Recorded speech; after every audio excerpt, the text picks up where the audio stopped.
Mesdames et messieurs, bonsoir. Vous êtes les bienvenus dans ce journal dont voici le sommaire. Le ministre de la Santé était devant la presse ce lundi pour présenter le bilan de son département depuis 2011. Dr Edouard Nankwé-Lama a annoncé de nouvelles mesures pour la qualification des soins dans nos structures sanitaires du pays. Vers la valorisation du textile guinéen, le ministre de la Culture donne le coup d'envoi de ce qui pourrait être un mouvement d'ensemble dans les jours et mois à venir. Aujourd'hui, pour le conseil de cabinet, tous les cadres avaient porté du tissu local. Occupation anarchique des domaines de l'État avec la confusion dans la vente de 27 hectares de forêt à Koya par un particulier qui se dit propriétaire du site. Le sujet fait débat, les précisions dans un instant. Mesdames et messieurs, bonsoir. Toutes nos excuses pour ce retard indépendant de notre volonté. Le ministre de la Santé a présenté ce lundi le bilan de son département sur les 8 dernières années. C'était au cours de la traditionnelle conférence de presse des membres du gouvernement. Dr Edouard Nankwé-Lama a exposé sur les acquis et les réformes engagées par son département depuis 2011. Compte rendu à Dietoubari. Le secteur de la santé a connu des bons remarquables ces 8 dernières années. L'augmentation du taux d'accouchement assisté, par exemple, est passée de 100 000 à plus de 231 000 en 2018. Le taux de mortalité maternelle a chuté de 914 à 524 pour 100 000 naissances. Mieux, le pays a construit en moins de 10 ans environ 233 structures sanitaires modernes, dont 6 centres de santé améliorés, tous équipés. Ces travaux ont été accompagnés par l'achat et la distribution par la PCG de 900 kits équipement général et de 400 kits équipement médical.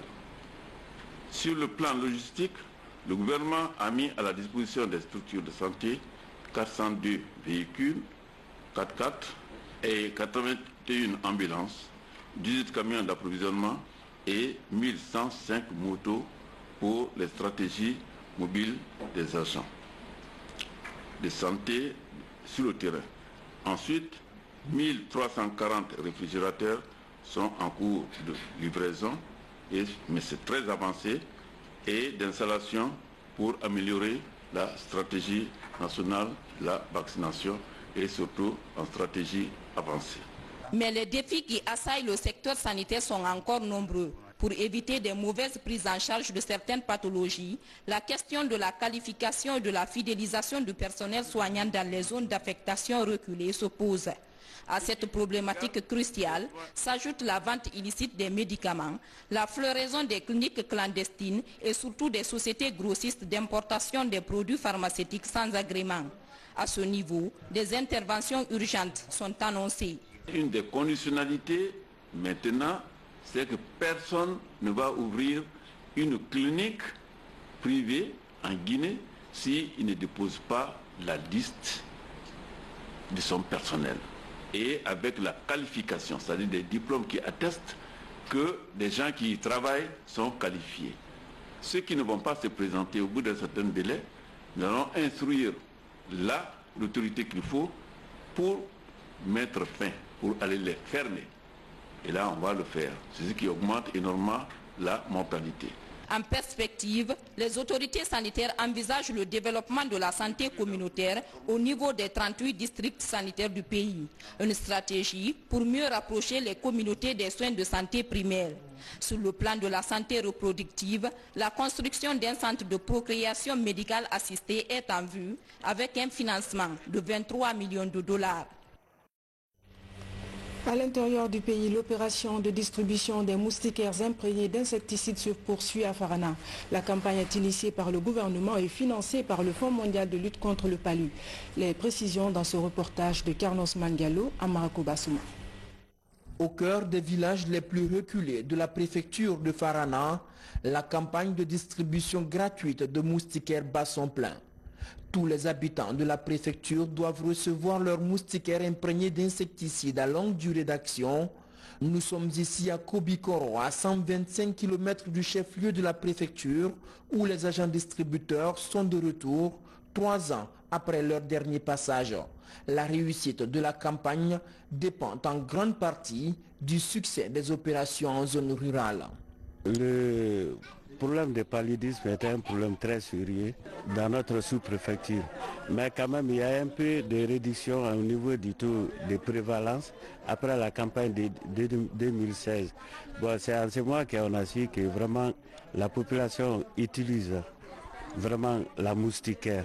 C'est pourquoi le taux de morbidité a beaucoup baissé à l'ère là. Il y a quelques années, nous avions un taux entre 43 et 34. Aujourd'hui, nous sommes à un taux de 15%. Donc ça veut dire qu'il faut maintenir le cap, maintenir l'effort pour pouvoir permettre aux populations de se prévenir. Parce que pour nous, c'est la prévention qui est l'outil efficace et moins coûteux pour nous. Tout au long du processus, les mobilisateurs sociaux et les crieurs publics sont à l'œuvre. Ces derniers informent les populations de la présence des agents distributeurs et invitent les communautés à retirer leurs moustiquaires. Un retrait qui s'effectue à une condition, il faut avoir son coupon reçu quelques semaines plus tôt lors de la période de dénombrement. Depuis qu'elle a commencé à passer l'année sous la médaille, elle n'a jamais contracté le paludisme. Et ça, c'est une grande importance pour elle. Après le retrait, les moustiquaires sont mis à l'ombre 72 heures. Ce n'est qu'après qu'elles seront accrochées à l'intérieur des maisons. C'est la troisième fois dans l'histoire du pays qu'une telle opération de distribution de masse de moustiquaires est enregistrée. Les deux premières campagnes ont eu lieu en 2013 et 2016 et cette année, un peu plus de 8 millions de moustiquaires vont être distribués gratuitement aux Guinéens partout à travers le pays avec l'appui des partenaires comme le Fonds mondial et Catholic Relief Service. Après avoir fait baisser d'environ 30% la prévalence, la Guinée affiche l'ambition d'atteindre 0 cas de paludisme dans les années à venir. Une bonne nouvelle pour les structures sanitaires de l'Abbé et Tougué. De par la qualité des services, notamment dans la santé maternelle et infantile, ces hôpitaux régionaux ont été honorés des titres d'étoiles. Le personnel soignant et les patients se disent satisfaits de cette reconnaissance. Reportage Sarafoudine Diallo, Alpha Baldé. Après des mois d'efforts dans l'amélioration de la qualité des soins liés à la santé maternelle et infantile, comme le programme élargi de vaccination et la planification familiale, l'hôpital régional de l'Abbé atteint un niveau largement satisfaisant selon le programme Haute qualité des services de santé pour le développement HSD financé par l'USAID. Pour encourager le personnel à maintenir ce niveau de qualité, une étoile en guise de reconnaissance est décernée à l'hôpital. Notre ambition, c'est de ne pas nous arrêter à cette première étoile, bien évidemment. Il faudrait que dans un avenir proche, qu'on puisse avoir la deuxième étoile et qu'on puisse aussi progresser vers la troisième étoile. Donc ça veut dire que il est hors question de revenir en arrière, il est hors question de stagner, il est plutôt question d'aller de l'avant et nous irons de l'avant. L'hôpital préfectoral de Tougué fait partie des 16 structures concernées par le programme dans la région de l'Abbé. Ce centre hospitalier est le plus fréquenté de la préfecture. Aujourd'hui, les patients constatent une nette amélioration dans leur prise en charge. C'est le résultat de plusieurs réformes et de formation du personnel. À l'image de l'hôpital régional de l'Abbé, l'hôpital préfectoral de Tougué bénéficie aussi de la même distinction. Nous nous sommes engagés à tout cœur, à avoir plus que ça, avoir d'autres étoiles. Le travail que nous leur demandons, c'est de maintenir la performance. Il est très difficile d'avoir le niveau première étoile, mais il est encore plus difficile de maintenir les acquis. Donc nous leur demandons de redoubler d'efforts parce qu'il ne reste plus beaucoup d'efforts à fournir dans ce sens. Et ils ont tout ce qu'il faut pour avoir la deuxième voire la troisième étoile en matière de qualité de service de santé maternelle, néonatale et infantile. À travers ce programme d'amélioration des soins de santé qui couvre l'ensemble du pays, la mortalité maternelle et infantile sera mieux combattue. Cela à travers la fourniture de soins de qualité remarquables dans des préfectures considérées comme les moins développées du pays. Justice, et on va parler du rebondissement dans le dossier des 7 condamnés de Kindia. En recours, la Cour d'appel de Conakry vient d'annuler la décision du tribunal de première instance de Kindia. Au terme d'un appel relevé par le procureur général près la Cour d'appel de Conakry, les prévenus ont été relaxés. Les détails avec Tchano Younoussaba. La cour d'appel de Conakry annule la décision du tribunal de première instance de Kindia. Les 7 personnes interpellées et condamnées à marge du meeting du chef de l'État au stade de Kindia recouvrent leur liberté. Le juge ordonne leur relax après l'examen de l'affaire en appel. La cour, statuant publiquement contradictoirement en matière correctionnelle sur appel et en dernier ressort, constate que les faits poursuivis contre Boubacar Bari, Diallo Mamadou Diallo, Mohamed Kamara, Amadou Souma, Mohamed Silla, Mamadou Selou Diallo et Mohamed Keita ne sont pas constitués. En fin de semaine, le procureur général avait relevé appel de la décision qui condamnait les prévenus à 3 mois de prison et à 500 000 francs d'amende. En application de l'article 544 du Code de procédure pénale, qui dit qu'il n'y a que si le tribunal ou la cour constate qu'il n'y a pas de délit, il le relaxe. Donc la décision de première instance vient d'être infirmée en toutes ses dispositions et nos clients sont renvoyés devant la poursuite pour délit non constitué avec restitution des t-shirts qu'ils portaient. C'est le droit qui a triomphé, c'est la liberté qui a triomphé, c'est la démocratie qui a triomphé, ce sont les libertés individuelles et collectives qui ont triomphé. Au terme de ce recours, les prévenus vont retrouver leurs différentes familles après quelques jours passés en détention. Protection civile, les locaux des services d'incendie et secours de Ratoma sont inaugurés. Des infrastructures qui vont désormais offrir un environnement de travail décent aux sapeurs-pompiers. Avec ces nouveaux locaux, les soldats du feu devraient rester en alerte en cas d'événement malheureux dans la commune. Reportage Alphaïsia Gaba. Voici les locaux des services d'incendie et de secours de Ratoma. 3 bâtiments construits et entièrement financés par l'Union européenne à plus de 3 milliards de francs guinéens. Ces infrastructures d'intérêt public viennent répondre à un véritable besoin, celui d'offrir un meilleur cadre de travail aux sapeurs-pompiers. Cette assistance s'inscrit dans le cadre du programme d'appui à la réforme du secteur de sécurité. Il y a encore 6 ans, la protection civile guinéenne n'existait quasiment pas. Les pompiers faisaient très peu d'interventions. Maintenant, grâce à l'appui de ses partenaires, la France et l'Union européenne au premier plan, les pompiers ont été formés, ils ont reçu des équipements et ils interviennent quasiment quotidiennement pour éteindre des incendies ou sauver des vies.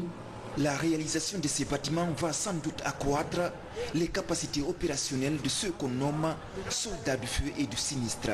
La caserne va couvrir une bonne partie de la capitale en cas d'incendie, de catastrophe et pour des personnes en détresse. Nous savons que le feu, quand il n'est pas maîtrisé, est une source de catastrophe terrible.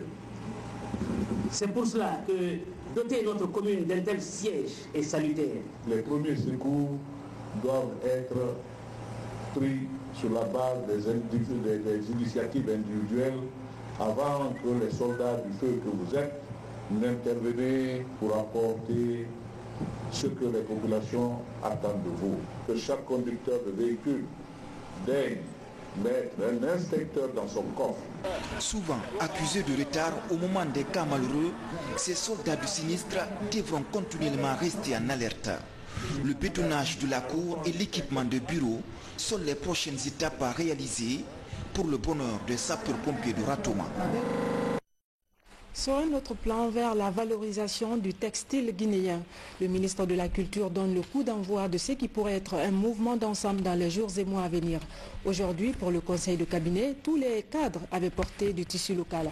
Reportage Alia Kamara. La Guinée est un pays dont le patrimoine culturel est si riche qu'il s'est traduit dans divers domaines. Malgré le vent de modernité qui souffle depuis des décennies, certains aspects de cette culture résistent encore. Le textile en fait partie. Et ces derniers temps, s'habiller guinéen revient progressivement à la vogue. Je porte ça parce que ça s'est fait sur moi.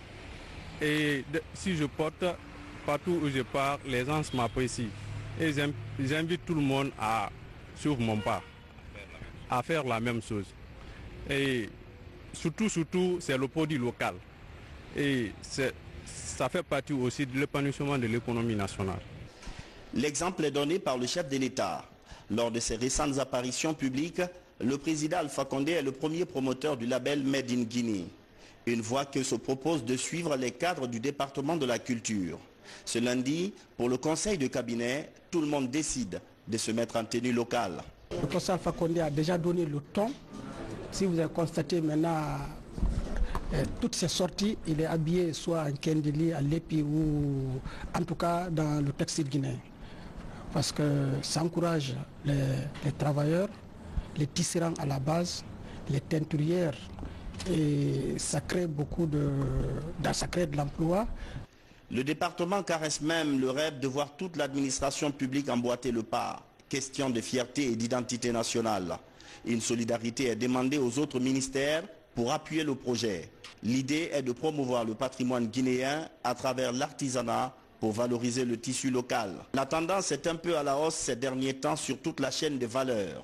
Les commandes ont doublé auprès de certaines coopératives et le marché est mieux approvisionné. Selon certains vendeurs qui ont témoigné hors micro, les ventes ont grimpé en flèche depuis plusieurs mois.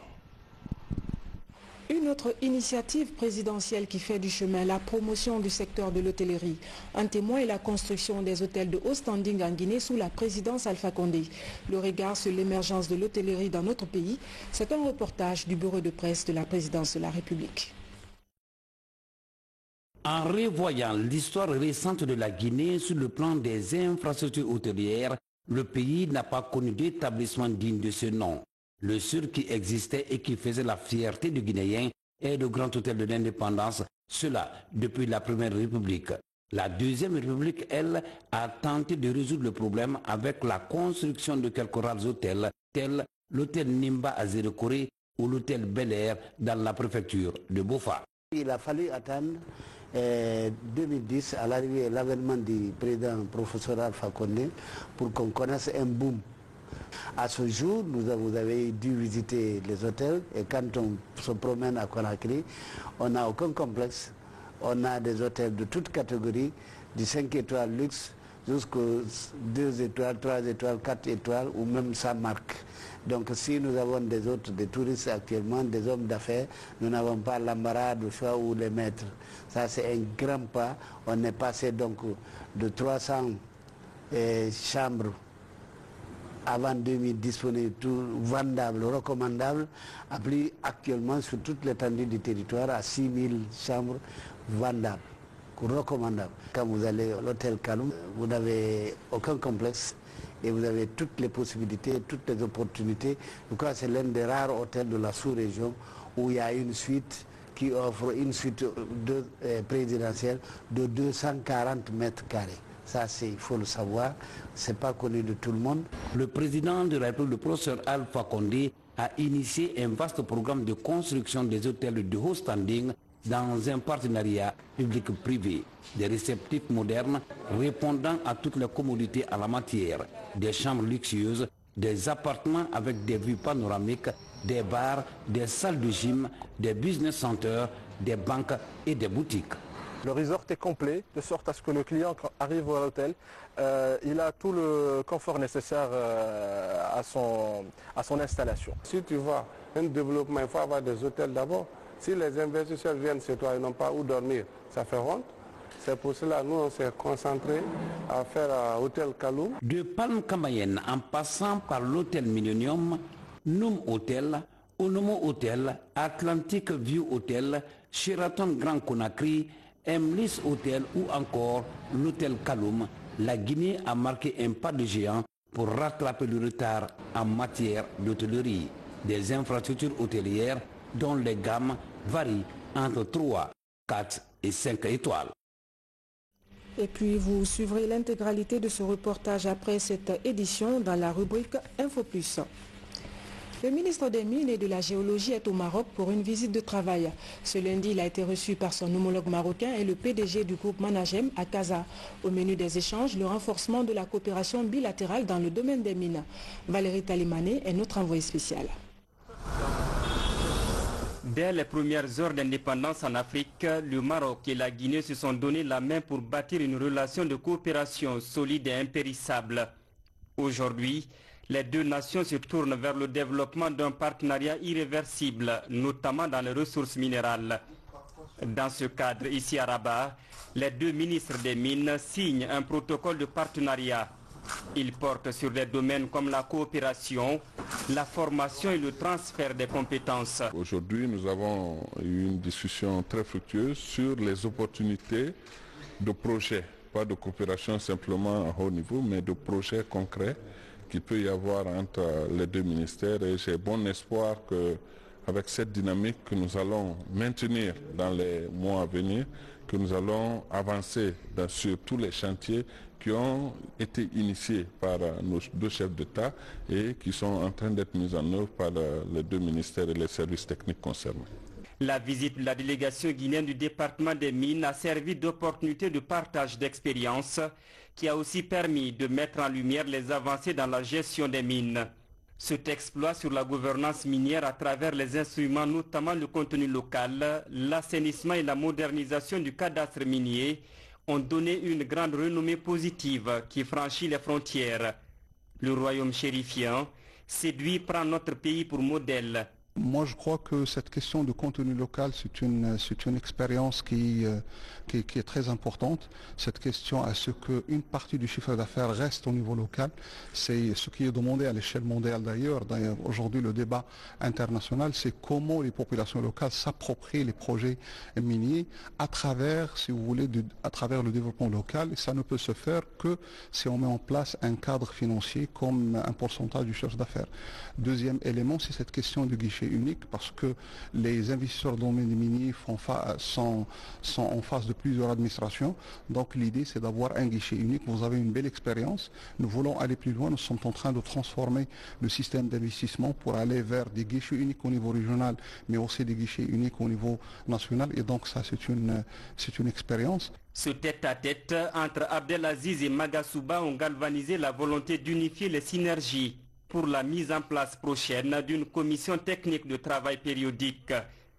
Un autre entretien a lieu, cette fois-ci à Casablanca avec le groupe minier Managem, qui se positionne déjà dans l'exploitation de l'or dans la préfecture de Mandiana. Nous avons entamé une collaboration de longue date, depuis maintenant plus de 2 ans, comme M. le ministre a pu le dire tout à l'heure, sur donc, un grand projet en Guinée, dans la province de Mandiana.